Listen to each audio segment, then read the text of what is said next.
निवेदन कर रहा था कि करने वाला परमात्मा। अर्जुन बाण चलाते हैं,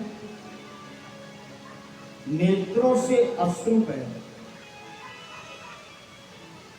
और ब्रह्मचारी भीष्म पितामह को भी पांडवों से जितना प्रेम था उतना कौरवों से नहीं था, और पांडवों में भी अर्जुन से अत्यधिक प्रेम करते थे। तो जिसको ज्यादा चाहते थे उसी के बाणों से आहत हुए।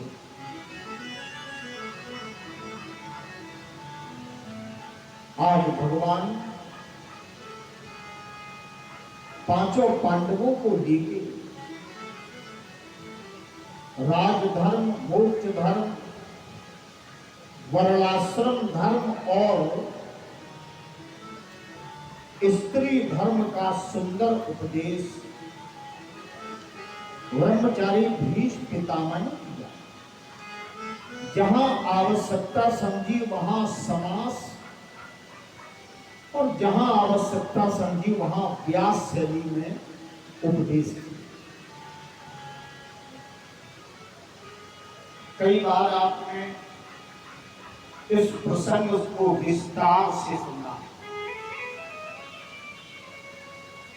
अन्न पर चर्चा हुई, भीष्म पितामह बोले द्रौपदी से कि जिस समय तुम्हारे साथ अत्याचार हो रहा था तो मैं मौन हो गया, क्योंकि मैंने अधर्मी आतताई दुर्योधन का अन्न खाया। कुल मिला के हमें श्रम साध्य, मेहनत का और धर्म का, सद्गुणी व्यक्ति के यहाँ ही भोजन करना चाहिए, सब जगह भोजन नहीं करना चाहिए। क्योंकि जैसा आप भोजन करेंगे उसका प्रभाव हमारे मन और हमारी बुद्धि पर जरूर पड़ेगा। प्रेम से बोलो आप, प्रैक्टिकल कर लेना कि आप में बहुत शांति है, लेकिन किसी क्रोधी व्यक्ति के यहाँ 6 महीने भोजन करो तो अपने आप क्रोध आने लगेगा। विज्ञान से लेकर के और धर्म तक इस बात को मानता है कि भोजन बनाने वाली माता उस समय जिस प्रकार का चिंतन करेगी, सकारात्मक या नकारात्मक, तो भोजन में उसका अंश कुछ न कुछ प्रवेश करके भोक्ता के ऊपर अपना प्रभाव डालेगा। तो अधिक चर्चा न करते हुए, क्योंकि अभी प्रसंग को हमें गंतव्य तक पहुंचाना। आज सुंदर स्तुति की, और स्तुति में एक रहस्य की बात समझिए। स्तुति में क्या कहते हैं? ब्रह्मचारी भीष्म पितामह 11 श्लोकों में प्रार्थना की है ठाकुर की, और ठाकुर जी सामने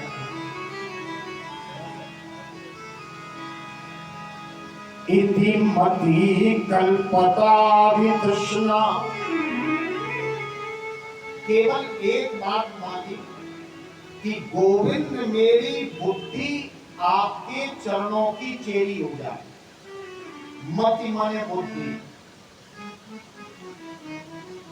आप सुधी जनों के बीच एक में निवेदन करें, भगवान का एक नाम है मनमोहन।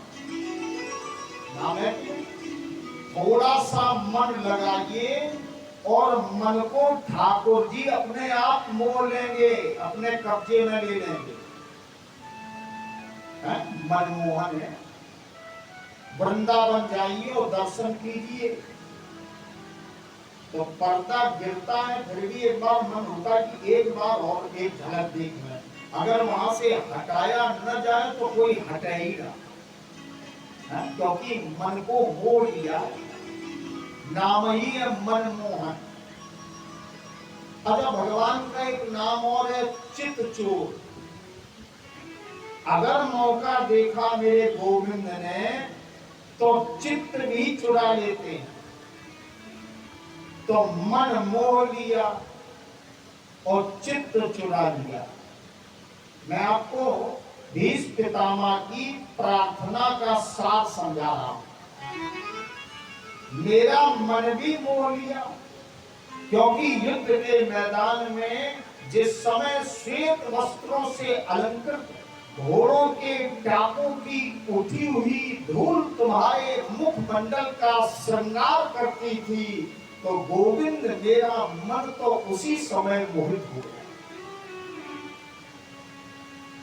और चित्त जिस समय मेरी और तुम्हारी प्रतिज्ञा आपस में टकराई, तो तुमने प्रभु भक्त के मान को रखने के लिए अपनी प्रतिज्ञा तोड़ दी, तो मेरा चित्त भी चुरा लिया। लेकिन बुद्धि को पकड़ने के लिए आपके नाम में कोई शब्द नहीं। मन भी लग जाए, चित्त भी लग जाए, लेकिन फिर भी बुद्धि कहीं न कहीं संसार की ओर खींच के ले आती। गीता में भगवान कहते मन से परे बुद्धि है। तो अब की बार ब्रह्मचारी भीष्म पितामह कह रहे हैं, और मैं आपको बचपन से लेके अभी तक के प्रसंग सुनाऊं ब्रह्मचारी भीष्म पितामह के, तो मन भगवान से जुड़ा है, चित्त बिल्कुल पवित्र है। जिसने एक क्षण में निर्णय ले लिया हो बाल ब्रह्मचारी रहने का, उसके चित्त में कोई विकार नहीं है। लेकिन बुद्धि की कुशलता देखिए कि युद्ध के मैदान में खड़ा कर दिया। बुद्धि की कुशलता देखिए कि कौरवों का साथ दिया। तो आज ब्रह्मचारी कह रहे हैं कि मेरी बुद्धि को भी गोविंद अपने चरणों की दासी बना लिया। मति कल्पिता वितृष्णा, मेरी बुद्धि रूपी बेटी का विवाह भगवान का दीदार करते हुए प्राण त्याग, भगवान ने कुर्सी त्यागी कराई। इसके बाद भगवान वापस आए। सुखदेव स्वामी और परीक्षित जी के प्रसंग तक आज की कथा चल रही है। इसके बाद विदुर जी ने उपदेश दिया, धृतराष्ट्र और गांधारी को सप्त स्तोत्र तीर्थ पर ले गए। भगवान ने कहा अब हम द्वारिका जाना चाहते। अर्जुन भेजने के लिए गए कि चलो ठाकुर जी, द्वारकाधीश तुम्हें कुशलता से हम भेज आए। अदरा अनुभव करो, जीव की कुशलता भगवान से है। और आज जीव अर्जुन भगवान को सकुशल भेजने जा रहे। जब पहुंचे तो वहां अर्जुन 6 महीने रहे। 6 महीने द्वारका जलमग्न हो गई। द्वारका वासियों ने अपने अस्तित्व को सत्व में विलीन किया। अर्जुन ने मृत्यु के उपरांत का क्रियाकर्म किया। अर्जुन वापस आ रहे थे, 1 महीना मार्ग में लगा। इधर भगवान बांके बिहारी की कृपा से हस्तिनापुर के राज्य का सुख भोगते हुए एक दिन युधिष्ठिर जी बैठे। भीम ने प्रणाम किया। महाराज युधिष्ठिर ने प्रश्न किया, गता सप्त अभिनाम मासा भीमसेन तवानुजा, आज 7 महीने हो गए अर्जुन लौट के नहीं आए। तब तक अर्जुन ने प्रवेश किया। पता चला अर्जुन ने रो करके पूरा द्वारिका जल में कैसे डूबी, भगवान गोलोक कैसे गए, बाण किस तरह लगा और फिर अंतिम संस्कार तक की पूरी कथा आज रोते हुए अर्जुन ने जिस समय अपने बड़े भाई युधिष्ठिर को सुनाई, तो ये करुण गाथा कुंती ने सुनी। भगवान की अनन्य भक्ता कुंती ने भगवान के वियोग में अपना शरीर त्याग दिया। तब तक परीक्षित जी का जन्म हो चुका था। परीक्षित जी अपने दादा की गोद में खेलते खेलते 16 वर्ष के हो।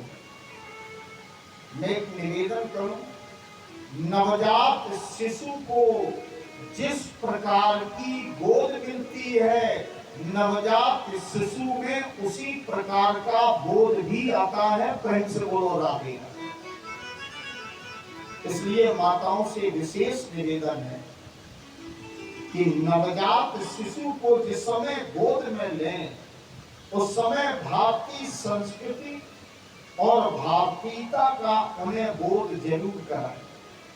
ऐसा नहीं कि वो छोटे हैं सुनते नहीं। एक उदाहरण सामने है कि अगर जीजाबाई ने वीरता की कथाएं न सुनाई होती तो शिवाजी को भारत का एकमात्र सम्राट न बना पाता।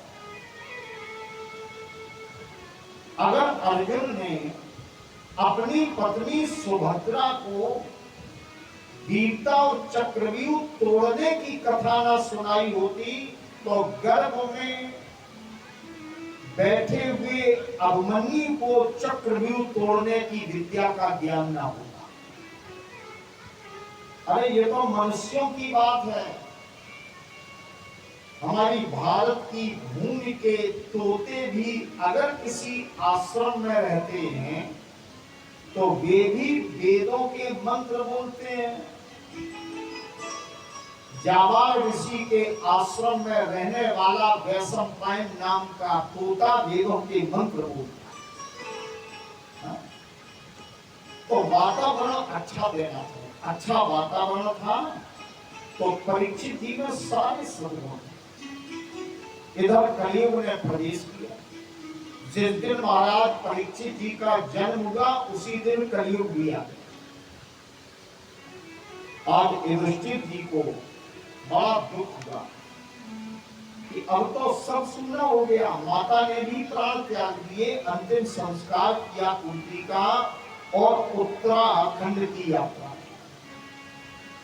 सबका अस्तित्व समाप्त हुआ। युधिष्ठिर जी दिव्य विमान में बैठ करके और स्वर्ग चले गए।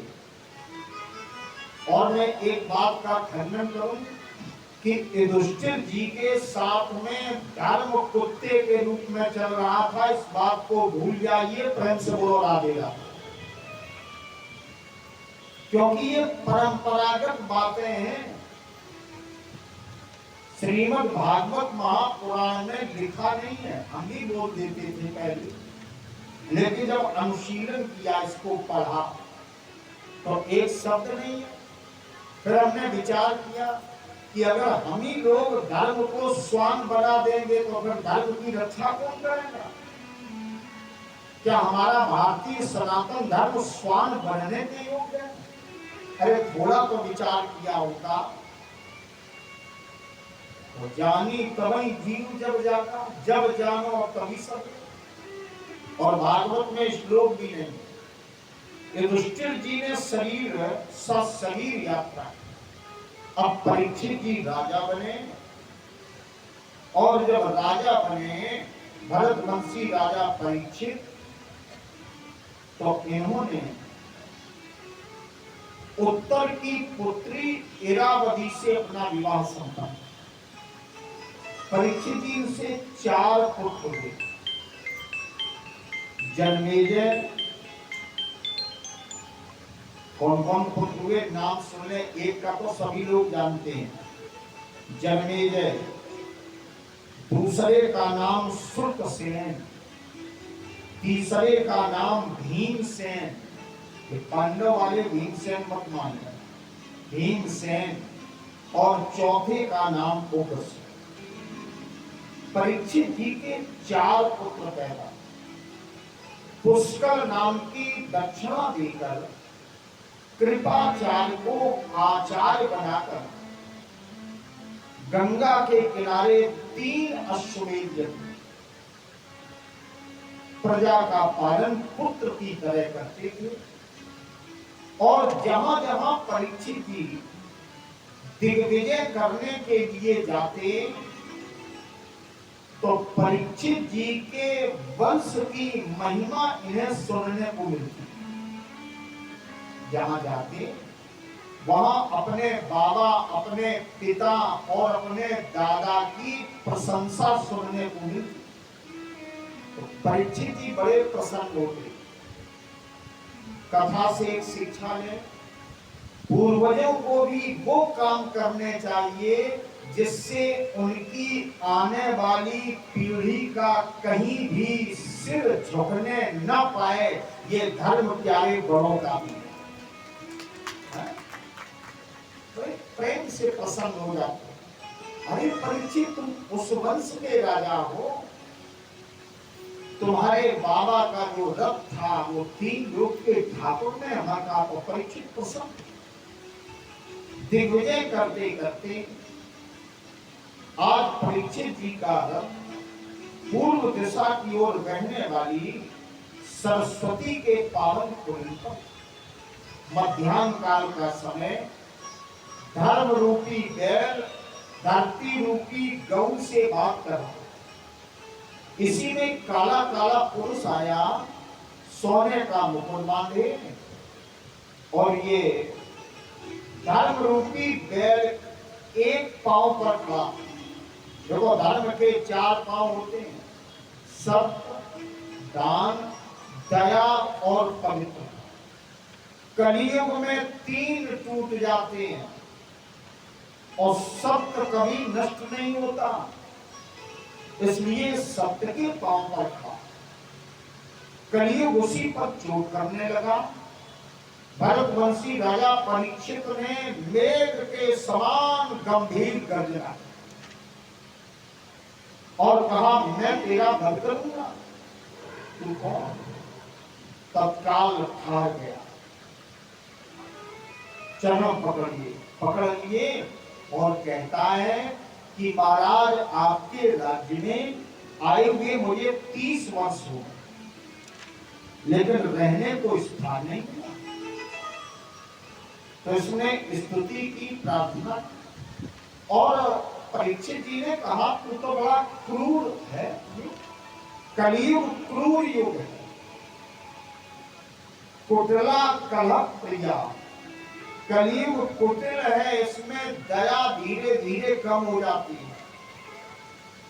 और कलियुग को कलह बहुत अच्छा लगता है।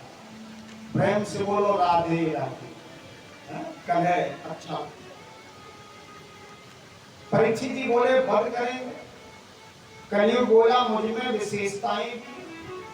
अन्य युगों में बड़े बड़े साधन अपनाइए, लेकिन परमात्मा कृपा नहीं मिलती। और मेरे युग में केवल मानसिक संकल्प भी अगर किया है कि हम जाएंगे भगवान परशुराम जी के मंदिर में भागवत सुनने, ये मन में सोचा, और मान लीजिए नहीं भी आ पाए तो कुछ न कुछ पुण्य तो मिल ही जाएगा। मानस पुण्य हो ये नहीं पापा, मानसिक पुण्य का परिणाम भी कलयुग में मिलता है। और नाम अवलंब है कलयुग।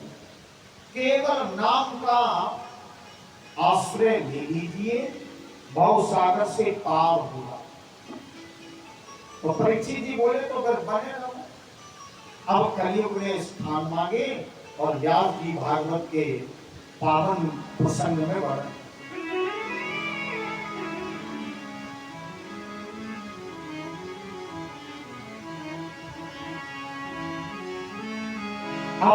अभ्यर्थता तस्मै स्थानानि कलये ददौ द्यूतं पानं स्त्रियं सूना यत् अधर्मस्य चतुर्विधा। जहां जुआ खेला जाए वहां, जहां मदिरा पी जाए, मद्यपान हो वहां निवास कर, जहां स्त्री प्रसंग हो वहां, और जहां कलह हो वहां। मदिरा पान के लिए एक बात जरूर कहेंगे।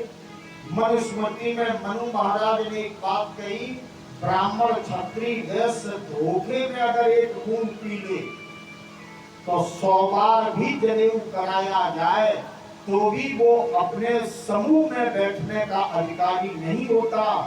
ब्राह्मण को विशेषकर एक बूंद धोखे में पी ले तो ब्राह्मण की पंक्ति में बैठने का अधिकारी नहीं। इसलिए भगवान के विरह की मदिरा पी ले अगर ना हो तो, लेकिन ये मत पियो, ये अच्छी बात नहीं। और मैं समझता हूं कि जो जितनी हमारी सभाएं हैं, उन सभाओं को अपनी पैनी नजर से इस कार्य को संपादित करने में पूर्ण मनोयोग से आगे बढ़ना चाहिए। ब्राह्मण समाज का मुख है, और अगर ब्राह्मण संस्कार जरा भी त्याग देता है तो दोष ब्राह्मण पर ही आता है, क्योंकि वो नियामक भी है और ब्राह्मणों ही जाए मानो। वेद कहता है ये सब ब्राह्मण ने ही तो उत्पन्न किया, तभी तो ये विशेषाधिकार मिला कि अगर जन्म से भी कोई ब्राह्मण है तो अन्य वर्ण उसका अपमान करता है तो हमारे ग्रंथ कहते हैं कि वो अपने विनाश का निमंत्रण देता है। इसलिए भूल करके भी ब्राह्मण का अपमान, अनादर, अवंचना ये कभी नहीं करनी चाहिए। ब्राह्मण से जन बैर करो को, ब्राह्मण ते परमेश्वर हारे। मैं समझता हूं कि ब्राह्मणों आजकल कथाओं में भी हम देखते हैं कुछ काम ऐसे होते हैं जो हमारे रक्त में समाहित होते हैं। कोई कितनी भी व्यासपीठ को पकड़ ले, लेकिन प्यारे जो शोभा इसकी एक ब्राह्मण से होती है वो अन्य वर्ण से नहीं हो सकती है। ये मैं व्यासपीठ से, और आज हम इसको त्याग कर जब अनुचित कर्म करें, व्यास गद्दी वो गादी है जो राज गद्दी को भी संचालित करती है। राज गद्दी पर जब कभी अंकुश लगाया तो किसने लगाया? व्यास गद्दी ने। इसलिए हम लोगों को अपनी गद्दी की रक्षा करनी चाहिए और धर्म का उपदेश जैसा शास्त्रों में है वैसा ही करना चाहिए। मनोरंजन की दृष्टि से हमें कथा का प्रयोग नहीं करना चाहिए, ये हमारा भी धर्म है। प्रेम से बोलो राधे राधे। अब प्रसंग था, 4 स्थान दिए। कलियुग बोला महाराज छठे हुए स्थान सब मेरे ही हैं। तो कहा मांग लो। तो पुनः इसने याचना की।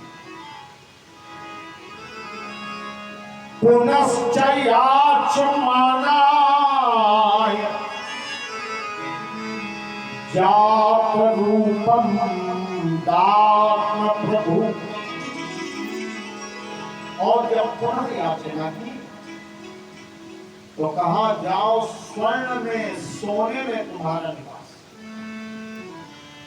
सोने में निवास कर। कलियुग चुपचाप वहां से चला।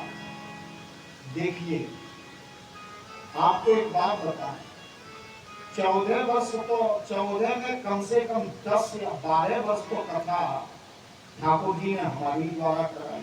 12 साल तो हो ही गई है?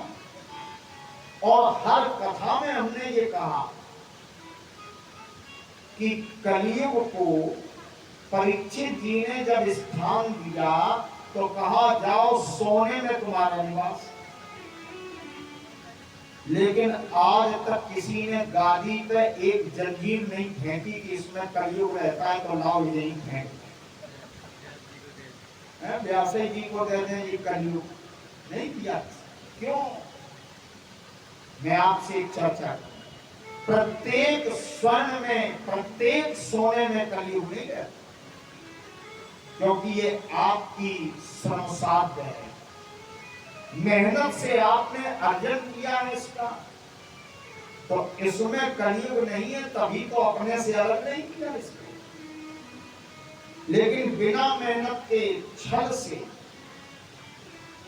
और किसी अनाधिकार चेष्टा से यदि हम स्वर्ण एकत्र करते हैं तो उसमें कलयुग रहता है। जरासंध का वध करने के बाद भीम जरासंध का मुकुट लेके आए थे। भगवान ने मना किया था, लेकिन भीम ने कहा कि इसका मुकुट तो ले ही चलेंगे, क्योंकि जरासंध को भी मारना सबके बस की बात नहीं। प्रसंग जब आएगा तो चर्चा होगी, लेकिन इतना समझ लीजिए एक राक्षसी का उसे वरदान था, इसको कोई मार नहीं सकता, उसके मारने का उपाय था कुछ अलग। ऐसे जरासंध का मुकुट भीम लेके आई, संग्रहालय में वो मुकुट रखा था। कलयुग चुपचाप वहां से चला। परीक्षित जी ने जैसे ही कहा सोने में निवास, तो वहां से चला और उसी मुकुट में जाकर के चुपचाप बैठा। भरतवंशी राजा परीक्षित जी ने धर्म और धरती को धैर्य रखा, अपनी राजधानी वापस आए और 15 वर्ष तक प्रजा का पालन किया। माने सिंहासन संभाला, शासन का सुंदर ढंग से संचालन किया 15 वर्ष। अब अवस्था हो गई 45 वर्ष। तो एक दिन संग्रहालय खुला और मन में विचार आया कि देखो मेरे बाबा दादा इतना बड़ा मुकुट लगाते थे, बड़े बलवान थे, बड़े वीर थे, तो कौतूहलवश वो मुकुट अपने सिर पर, और मुकुट सिर पर रखते ही इच्छा ने जन्म ले लिया। प्रेम से बोलो राधे राधे। कुछ वस्तुएं ऐसी होती हैं, कुछ वस्त्र ऐसे होते हैं, कुछ आपको पुरस्कार ऐसे मिलते हैं। अंग्रेजी में पता नहीं क्या कहती, अनुराग को भी नहीं आती अंग्रेजी, वो आती हमें भी नहीं। अनुराग कह रहे थे अंग्रेजी हमें पढ़ने में नहीं आती। चल तो ना इन्हें आती है ना हमें आती है, और नाम ही है इनका अनुराग। क्या मतलब है अंग्रेजी से? अनुराग बना है प्रभु के चरणों। हमें भी नहीं आती। क्या कहते हैं उसको जो मिलता है? गिफ्ट। गिफ्ट होता है कि गिफ्ट आई ना बताओ, तो चार बता दो। अच्छा हाँ वही मिलता ना हो तो वही से समझ लो। प्रेम से बोलो राधे राधे। ये सब कुछ होने के बाद भी जो वस्तु आपके पास है उससे संबंधित कामना भी उत्पन्न हो जाती है। अच्छा उदाहरण से समझा, मान लो बढ़िया कोई नई मोटरसाइकिल लिया, तो घर में जो बच्चा चला लेता है उसके मन में कामना तत्काल उत्पन्न हो जाएगी कि लाओ एक चक्कर लगा के फिर खड़ी की जाए, नई आई। ठीक, ये बात बिल्कुल सत्य है। तो जैसे ही मुकुट सिर पर रखा कौतूहल बस, तो मन में कामना ने जन्म लिया कि शिकार की थी, उठाया धनुष और मृगया बने शिकार के लिए वन में परीक्षित जी घूमने। मृगानुगता शांता क्षुदिता त्रसतो, पशुओं के पीछे दौड़ते दौड़ते परीक्षित जी महाराज थक गए। प्यास लगी, भूख लगी, लेकिन प्यास ने परीक्षित जी को बेचैन कर दिया। भाई जो रोग ज्यादा प्रबल है उसकी औषधि पहले चाहिए, तो प्यास ज्यादा प्रबल थी, इसलिए नीचे श्लोक में जलाशया चक्षाणा प्रवेश तम आश्रमम, जल की तलाश में भारतवंशी राजा परीक्षित जी वन में भ्रमण करने अब गए थे शिकार खेलने, और प्यास लगी तो जल तलाशने लगे, लेकिन जल नहीं मिला। ददर्श मुनिमासीनम शांतम नीलित लोक, एक महात्मा जी को देखा, बड़ी शांति के साथ नेत्र बंद किए हुए ध्यानावस्थित तदगतेन मनसा, ध्यान में अवस्थित थे और मन जो था वो परमात्मा की ओर बढ़ चुका था। परीक्षित जी ने जल मांगा, लेकिन महात्मा समीक ने परीक्षित जी महाराज की याचना या आवाज नहीं सुनी, क्योंकि समाधि में सब प्रकार के शब्द प्रवेश नहीं कर पाते। प्रेम से बोलो राधे। कठोपनिषद में बताया गया कि समाधि में शंख की ध्वनि, भौरों की गुनगुनाहट, बंसरी की ध्वनि, अनहद नाद, ओंकार की ध्वनि ये सुनाई पड़ती है, सांसारिक शब्द सुनाई नहीं पड़ते। महात्मा समीप ने नेत्र नहीं खोले और परीक्षित जी को प्यास लगी थी, कामना जल पीने की थी, और जब जल नहीं मिला तो क्रोध उत्पन्न हुआ। सिद्धांत है गीता का, कामात् क्रोधो विजायते, क्रोध ने जन्म लिया, एक मरा हुआ सर्प उठाया, महात्मा समीप ऋषि के गले में डाला और अपनी राजधानी वापस आ गए।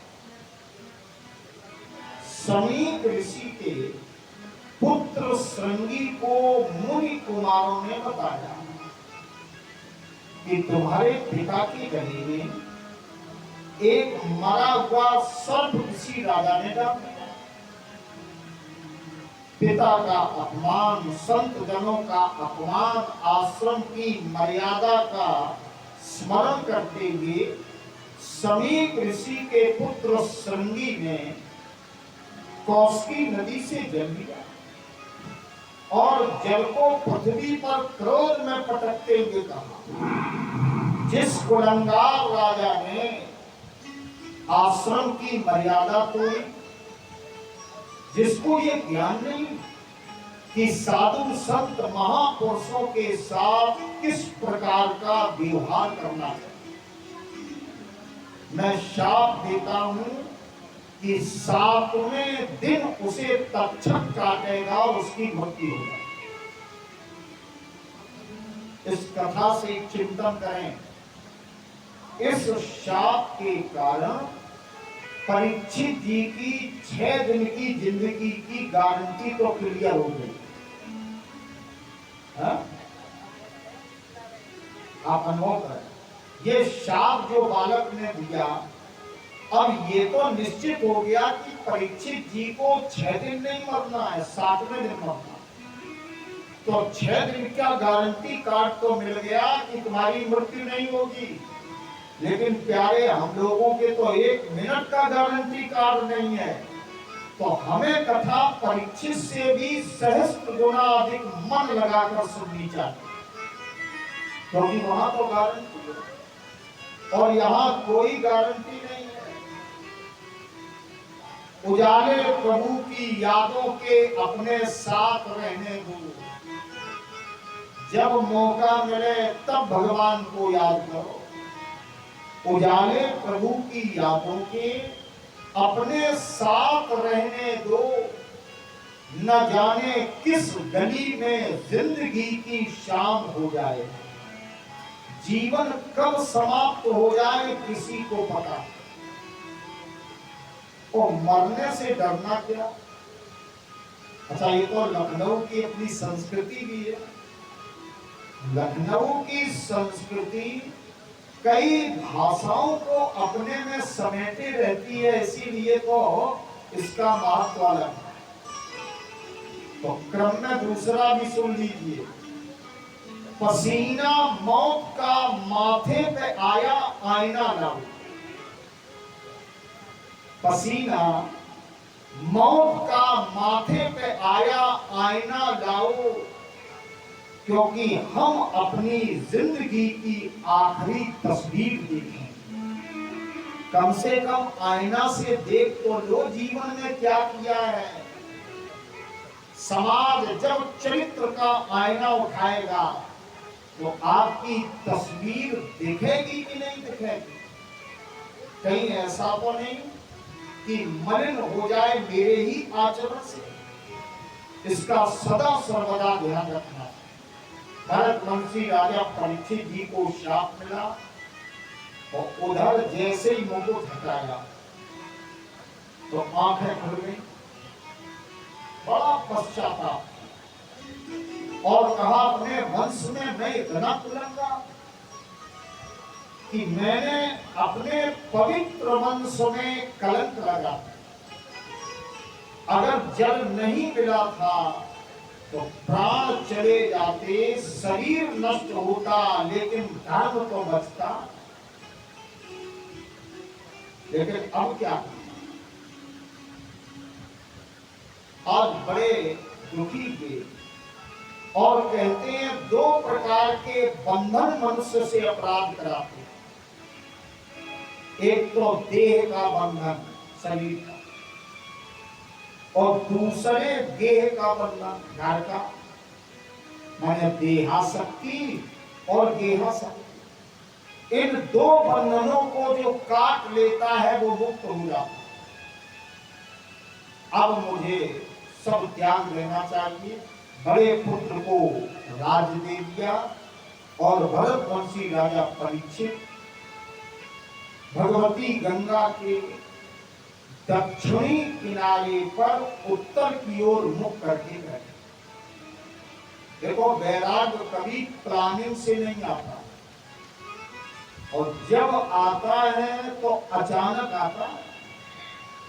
और अचानक चला गया पुरुष, तब भले ही पत्नी कहे सखिए मुझसे कहकर जाते, लेकिन हमने तो एक अर्थ निकाला कि अगर कहकर के जाते तो देवी जी जाने न देती, फिर न जाने दी। जितने भी महापुरुषों ने वैराग्य या घर के आसक्ति के बंधन तोड़े, वो अचानक ही अलग हो गए। और अन्यथा जो प्लानिंग से जाते हैं वो सन्यासी तो हो जाते हैं, लेकिन त्याग नहीं आ पाता। सन्यास में और त्याग में भी अंतर है। टाइम से बोलो राधे। आज परीक्षित जी सन्यासी नहीं बने, लेकिन त्याग आ गया, सब छोड़ दिया और गंगा के पावन पुलिन पर उत्तराभिमुख है। संत महात्मा एकत्र हुए, परीक्षित जी ने सबको प्रणाम किया। महात्माओं ने कहा, एक बात कहूं, परीक्षित जी इतना अपराध तो नहीं था कि जितना तुम्हें दंड मिल गया, इतनी गलती तो नहीं थी। परीक्षित जी बोले, गलती या दंड दिया किसने मुझे? तो बोले वही महात्मा समीप के पुत्र ने तुम्हें शाप दे दिया, दंड दे दिया। परीक्षित जी कहते हमें दंड नहीं दिया, मेरे ऊपर बड़ी कृपा की है। तम मोक्यांतम प्रतियंत विप्रः गंगा च देवी धृत चित्त मीसी। उसने इतनी बड़ी कृपा की, अगर वो मुझे ये कृपा न देता, अर्थात शाप न देता, तो घर का बंधन न टूटता, एक साथ संत चरण के दर्शन मुझे न मिलते, भगवती गंगा का पवित्र किनारा न मिलता। महात्माओं, मेरा प्रणाम है उस बालक के प्रति मैं कृतज्ञता ज्ञापित करता हूं जिसने मुझे शाप दिया है। वो साप नहीं, वो तो मेरे साथ उसने बहुत बड़ा उपकार किया। तक्षक काटेगा, मेरी मृत्यु निश्चित होगी। देखिए, मृत्यु नहीं चलती, जितना एग्रीमेंट है उसको कोई भी 1 मिनट बढ़ा नहीं सकता, और परमानेंट यहां कोई है नहीं। जितने दिन का एग्रीमेंट है बस उतने ही दिन यहां रहिए, और इसके बाद खाली करना पड़ेगा। सूत जी कहते हैं मेरी मृत्यु होगी, परीक्षित जी ने कहा, इसलिए अंतिम समय मेरी मृत्यु समझ में आए, मृत्यु का भयभीत न करे, इसलिए गायत विष्णु गाथा। मुझे भगवान के पावन प्रसंग सुनाइए, पवित्र चरित्र सुनाइए, भगवत कथा सुनाइए। परीक्षित जी ने 2 प्रश्न किए। पहला प्रश्न किया, म्रियमाण जगत में जीव को क्या करना चाहिए, और दूसरा प्रश्न किया कि जीवन निकल गया हो, कोई उपाय न मिला हो, तो ऐसे मनुष्य को क्या करना चाहिए जिसको पता चल जाए कि हम 2, 4, 5 दिन में निपटने वाले, वो क्या करे? परीक्षित जी के इन प्रश्नों का उत्तर कोई संत नहीं दे सकता। सब बैठे।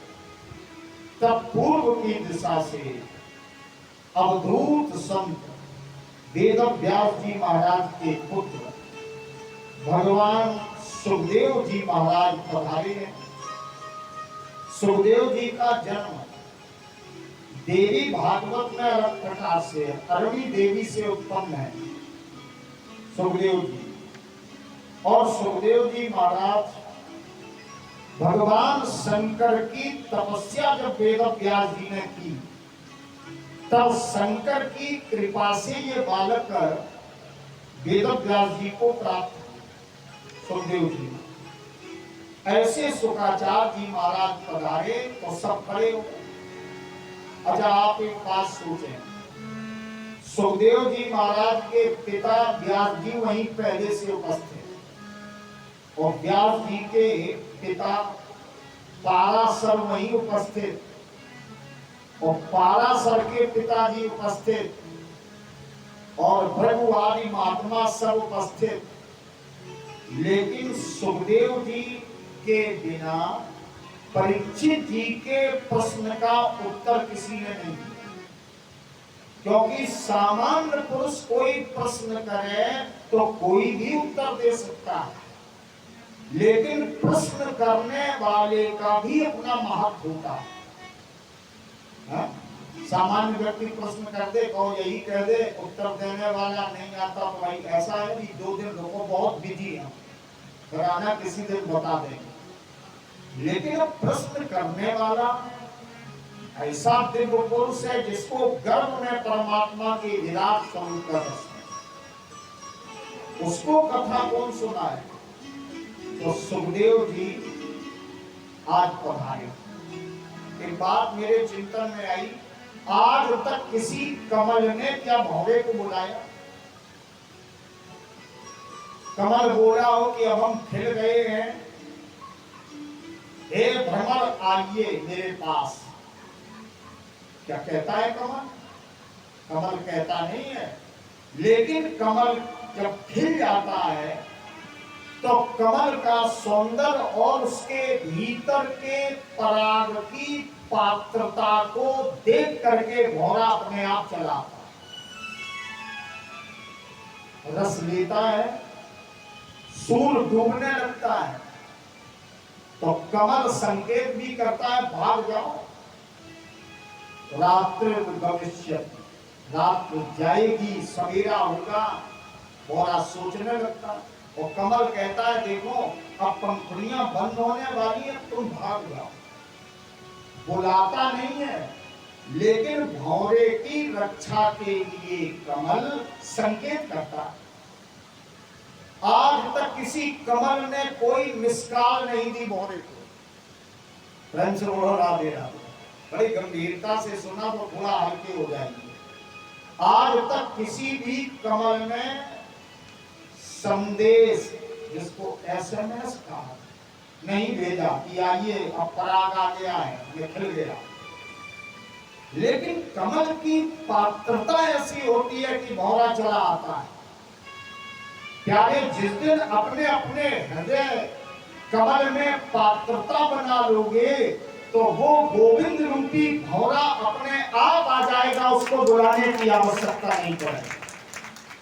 लेकिन हृदय कमल में वो रस को पैदा कीजिए, वो रस जो रस उसको प्रिय है, रसो वैसा, भक्ति का वो रस। अरे वही रस तो राधा रानी के हृदय कमल में है, जिसके चरण तक ठाकुर जी दाते। परीक्षित जी ने बुलाया नहीं, लेकिन पात्रता देखी, गुण देखे तो सुखदेव जी महाराज अपने आप, और जब आ गए तो प्रणाम किया।